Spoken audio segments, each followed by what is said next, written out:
1000 चाहने वालों से एक निभाने वाला बेहतर है। दिल साफ रखो, हिसाब कमाई का नहीं कर्मों का होगा। कर्म बिना पूछे और बिना बताए ही दस्तक देते हैं, क्योंकि वो चेहरा और पता दोनों याद रखते हैं। सम्मान पाकर अहंकार न करना, अपमान पाकर क्रोधित न होना और क्रोधित होकर कभी किसी का अपमान न करना, यही मनुष्य के श्रेष्ठ होने की पहचान है। आप जितना ज्यादा खास होने की कोशिश करते हो, आपको उतनी ही ज्यादा चोट लगती है। सहज रहिए, पिघलकर हवा और मिट्टी का हिस्सा बन जाइए, जैसा सृष्टि चाहती है। बिखरने के तो बहाने बहुत मिल जाएंगे, आओ हम जुड़ने का अवसर ढूंढते हैं। जब इस धरती का अंतिम पेड़ काटा जाएगा और इस संसार की अंतिम नदी जहरीली हो जाएगी, तभी शायद हम समझ पाएंगे कि हम पैसों को खा नहीं सकते। बस दिलों को जीतने का मकसद रखो। दुनिया को जीतकर तो सिकंदर भी खाली हाथ गया था। मैं इंसानियत में बसता हूँ, लोग मुझे मजहबों में ढूंढते हैं। मंदिर, मस्जिद, गुरुद्वारे में क्या ढूंढ रहे हो मुझे? मैं वहां भी हूँ जहाँ तुम गुनाह करते हो। आदमी के शब्द नहीं, उसका वक्त बोलता है। दो जहां के बीच फर्क बस इतना है, चल रही तो यहाँ, रुक गई तो वहां। इंसान भी कितना अजीब है ना। प्रार्थना करते वक्त समझता है कि भगवान सब सुन रहा है, पर निंदा करते वक्त ये भूल जाता है। पुण्य करते वक्त समझता है कि भगवान सब देख रहा है, पर पाप करते वक्त ये भूल जाता है। दान करते वक्त समझता है कि भगवान सब में बसता है, पर चोरी करते वक्त ये भूल जाता है। प्रेम करते वक्त समझता है कि सारी दुनिया ईश्वर ने बनाई, पर नफरत करते वक्त ये भूल जाता है और फिर भी मनुष्य अपने आप को बुद्धिमान समझता है। कहीं ना कहीं कर्मों का डर है, वरना गंगा पर इतनी भीड़ न होती। जो कर्म को समझता है, उसे धर्म को समझने की जरूरत नहीं।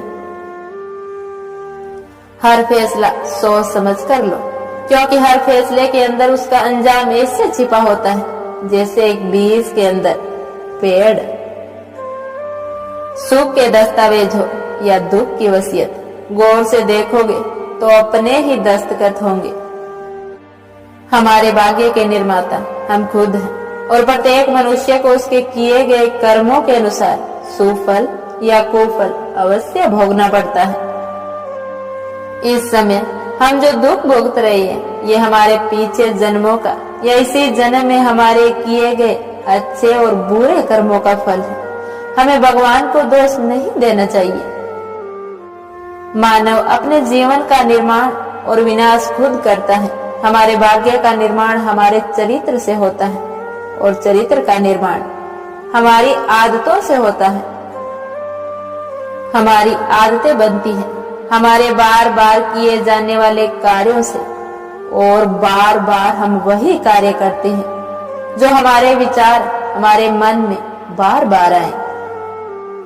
भगवान का तो एक यही विधान है कि हमारे कर्म, विचार और भावना के अनुसार ही हमें सुख और दुख की प्राप्ति होगी, और वो सुख या दुख हमें भोगने ही पड़ेंगे। हमारे कब किए हुए पाप का फल कब मिलेगा? जब तक हमारे पुण्य प्रबल रहते हैं। अगर पाप का फल तत्काल नहीं मिलता, जब हमारे पुण्य खत्म हो जाते हैं, तब हमारे पाप की बारी आती है।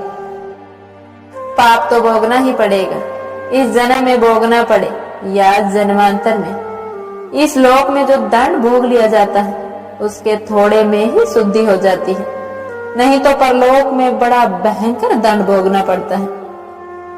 मगर सत्संग दंड को कम करा सकती है या फिर कुछ प्रसाद के रूप में दे सकती है। अपने दुखों को हंसकर झेलो या रोकर झेलो, ये हमारे कर्मों का फल है। ये तो हमें अवश्य भोगना ही पड़ेगा, फिर रोकर क्यों झेलते हो? रोने से कष्ट दोगुना हो जाता है और हंसते हंसते सहने से आधा हो जाता है। जिस दिन पाप कर्म हो जाए तो अगले दिन उपवास रख लेना, ये एक उत्तम कर्म भूमि है। कर्म तो करना ही पड़ेगा, कर्म नहीं करोगे तो पाप चढ़ेगा। जैसा कार्य कर्म होगा वैसा ही हमें फल भोगना पड़ेगा। महाभारत में भीष्म पितामह ने भगवान श्री कृष्ण से कहा, प्रभु मैंने ध्यान करके अपने 73वें जन्म तक देखा, मैंने ऐसा कोई कुकर्म नहीं किया, फिर मुझे बाणों की सैया पर क्यों सोना पड़ा? तो भगवान श्री कृष्ण मुस्कुराए और बोले, हे शयन मूर्ति, 73वें जन्म के पहले 74वें जन्म में आप किशोर थे। तब आप एक दिन वन में घूमने गए थे और वहां पत्ते पर बैठी एक टेढ़ी के शरीर में आपने कांटा चुभाया था। उसी कर्म का फल घूमते घूमते तुम्हें अब मिल रहा है। फिर भगवान बोले, हे पितामह, कर्म का फल 6 साल में 2 गुना, 12 साल में 4 गुना, 18 साल में 8 गुना और 24 साल में 16 गुना इसी प्रकार मनुष्य को मिलता है। इसीलिए जब आप कर्ता होकर कर्म कर रहे हो तो सोचो इसका क्या फल होगा। फिर महाभारत के युद्ध में धृतराष्ट्र ने भगवान श्री कृष्ण से अपने कर्मों का हिसाब पूछा। भगवान, मैंने ऐसा क्या बुरा कर्म किया कि मुझे अपने 100 पुत्रों की मृत्यु का शोक मिला? मैंने अपने 100 जन्मों तक पीछे देखा, लेकिन भगवान मैंने ऐसा कोई बुरा कर्म नहीं किया। तो भगवान श्री कृष्ण ने अपने योग बल से देखा और बोले, हे धृतराष्ट्र, तुम पहले एक राजा थे और स्वाद में इतने खोए रहते, बिना विचार किए जो सामने आता उसे खा लेते, और एक दिन तुमने हंस के 100 बच्चों का मांस बनाकर खाया। फिर भगवान श्री कृष्ण बोले, हे धृतराष्ट्र, तुम स्वाद में इतने अंधे हो चुके थे, तुम्हें कुछ भी दिखाई नहीं देता था, इसीलिए तुम इस जन्म में अंधे बने। तुम्हारे पुण्यों के प्रभाव से 100 जन्मों तक तो तुम्हें फल नहीं मिला, लेकिन इस जन्म में हंस के 100 बच्चों के खाने का फल मिल रहा है, तभी तो तुम्हें 100 पुत्रों का शोक मिला। मानव अपने जीवन का निर्माण और विनाश खुद करता है। हमारे भाग्य विधाता बनने का डीएनए हमारे विचारों में है। संसार की हर घटना विचारों से आरंभ होती है। वो विचार ही है जो व्यक्ति के लिए कर्म स्थल का निर्माण करते हैं। हम इंसान भी कितने मूर्ख है ना, जो लेकर जाना है उसे छोड़े जा रहे हैं, जो छोड़कर जाना है उसे जोड़े जा रहे हैं। भगवान श्री कृष्ण बोले, ध्यान से सोचो क्या लेकर आई थी और क्या लेकर जाओगे। मनुष्य को ऐसी कमाई इकट्ठी करनी चाहिए जो इस संसार में भी काम आए और मृत्यु के बाद भी। हम सभी जानते हैं, चाहे राजा सम्राट हो या भिखारी, कोई कुछ भी साथ लेकर नहीं जा सकता, केवल हमारे किए गए बुरे और अच्छे कर्मों के अलावा। और एक बात जरूर याद रखना, जब भी मन उदास हो या अशांत हो तो आंखें बंद करके 2 मिनट ये विचार जरूर करना कि हम इतनी बड़ी अशांति को क्यों अपने साथ बांधे हुए हैं।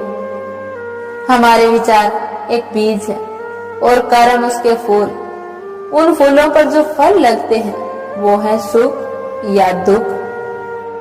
इसीलिए हर बीज का चुनाव सोच समझकर करो। अपने विचारों पर ध्यान दो, क्योंकि जो आपके भीतर चल रहा है वही प्रकट होगा। क्योंकि यही सत्य है कि इंसान की बाहरी दुनिया का निर्माण उसकी भीतरी दुनिया में होता है। एक बहुत ही सुंदर कहानी। इस कहानी में एक बहुत बड़ी सीख छुपी है। एक साधु हर रोज एक गांव में भिक्षा मांगने जाता। जिस घर में जाता कोई आटा दाल चावल कुछ भी दे देते।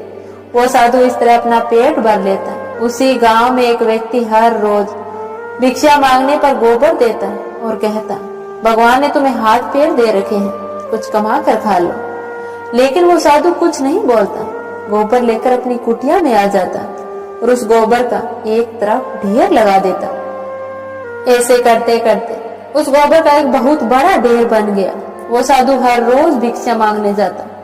वो व्यक्ति हर रोज उसे गोबर देता और गांव के दूसरे लोग उस साधु को भोजन देते। ऐसे करते करते दोनों का अंतिम समय आ गया और अब दोनों अपने जीवन की यात्रा पूरी कर भगवान के पास पहुंचे। तो वो व्यक्ति भगवान से बोला, प्रभु बहुत जोर की भूख लगी है, खाने को कुछ दो। तो भगवान के घर उसे गोबर का ढेर ही मिला और भगवान ने कहा, ये रहा तुम्हारा भोजन। तो उस व्यक्ति ने भगवान से कहा, प्रभु मैं गोबर कैसे खा सकता हूँ? तो भगवान ने कहा, जब साधु तेरे घर भिक्षा मांगने जाता था, बेचारे उस साधु का भिक्षा मांगने के सिवाय कोई चारा नहीं था, तो तुम उस साधु को भिक्षा में गोबर देते थे। ये वही गोबर का ढेर है, अब इतना बड़ा हो चुका है, अब तेरे हिस्से में ये गोबर का ढेर ही आया है। तो उस व्यक्ति ने भगवान के पैर पकड़ लिए और कहने लगा, प्रभु गोबर नहीं खा सकता मैं, कृपया इस समस्या का कोई समाधान बताओ। तो भगवान बोले, कर्मों का फल अवश्य भोगना पड़ता है। तो अब व्यक्ति भगवान के आगे रोने लगा और गिड़गिड़ाने लगा और कहने लगा, हे प्रभु कृपया करके इस समस्या का कोई तो समाधान बताओ, मैं ये गोबर नहीं खा सकता, मेरे से एक बहुत बड़ी भूल हो गई है। तो भगवान बोले, इसका केवल एक ही उपाय है, तुम्हें इस गोबर को हर रोज एक कपड़े में डालकर पानी से धोना होगा ताकि तुम्हारे कर्म कट जाएं। तो वो व्यक्ति हर रोज कपड़े में डालकर उस गोबर को धोता। ऐसा करते करते उसको गोबर धोने में कम से कम 1 साल का समय लग गया और सबसे लास्ट में गोबर का जो आखिरी अंश, भूसी और घास का कुछ हिस्सा कपड़े के ऊपर रह गया। और वो व्यक्ति भूख से व्याकुल भगवान से बोला, प्रभु सारा गोबर धो दिया, बस ये इतना सा कचरा बचा है। तो भगवान बोलिए, तुम्हें खाना पड़ेगा। तो इंसान फिर जोर जोर से रोने लगा और कहने लगा, हे प्रभु ये मैं कैसे खा सकता हूँ? तो भगवान बोले, अरे मूर्ख, किसी के बुरे कर्मों को कम किया जा सकता है पर बिल्कुल खत्म नहीं हो सकते। अब ये तुम्हें किए गए कर्म केवल प्रसाद के रूप में मिल रहा है, ये तो खाना ही पड़ेगा, नहीं तो तुम्हें सारा गोबर खाना पड़ता। किसी ने क्या खूब कहा है, परमात्मा भाग्य नहीं लिखता, हमारे विचार, हमारा व्यवहार, हमारे कर्म ही हमारा भाग्य लिखते हैं। जैसे पड़ती ध्वनि आपके पास लौट कर आती है, वैसे ही आपके कर्म भी आपके पास लौट कर जरूर आते हैं, बुरे हो या अच्छे। आओ नेकी के कुछ बेर चुन ले, कल अपने काम आएंगे। हम सभी की झोंपड़ी में कभी तो राम आएंगे। दोस्तों हमेशा मुस्कुराते रहिए और हंसते रहिए, इस फूल से चेहरे को कभी निराश मत होने देना। मिलते हैं अगले वीडियो में, तब तक के लिए धन्यवाद।